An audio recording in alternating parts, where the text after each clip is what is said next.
Mother and Son Productions. Wait, scratch that.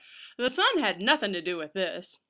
Mother Productions proudly presents Masked Cowboy, not Brick by Brick. Hi, I'm Sarah Anderson, author of Masked Cowboy and one half of the Mother and Son production team, I'd be the mother part, that brings you videos such as Masked Cowboy, Brick by Brick.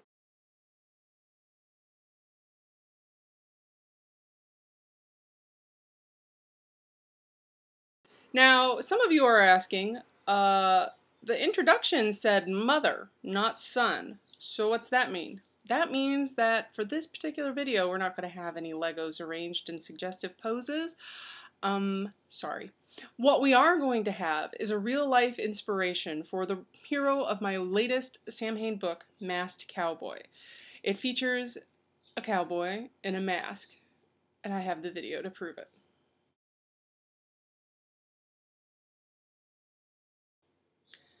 Mary Beth followed her gaze, blinking through the shrinking evening sun.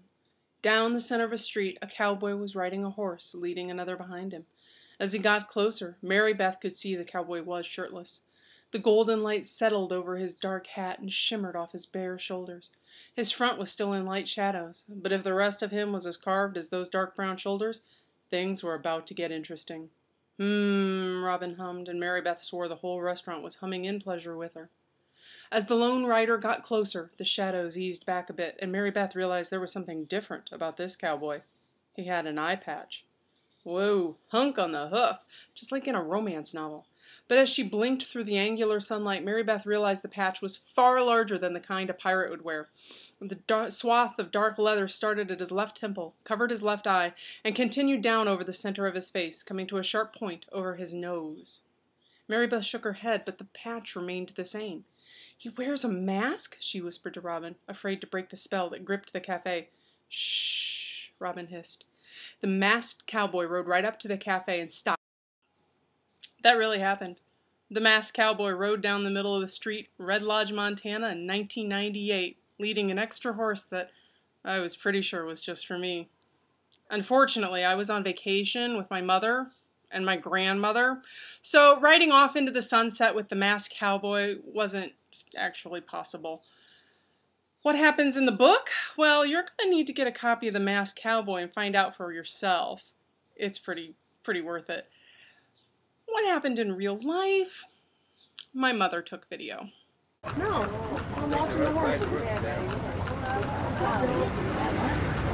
just means that guy not have a nose. Yeah, he didn't have an eye or a nose. He really didn't. That's right. He rode off into the sunset, never to be seen again. Years later, when he occurred to me as a hero in this book, I called up my Gram, that was her sitting next to me in the video, and I said to her, "Do you remember the Masked Cowboy?" There was a 3-beat pause. She was about 94 at this time. She was 82 in the video. You do the math. And she said, "Now, he had on a hat, but no shirt, right?" And that, my friends, is the power of the Masked Cowboy. Enjoy!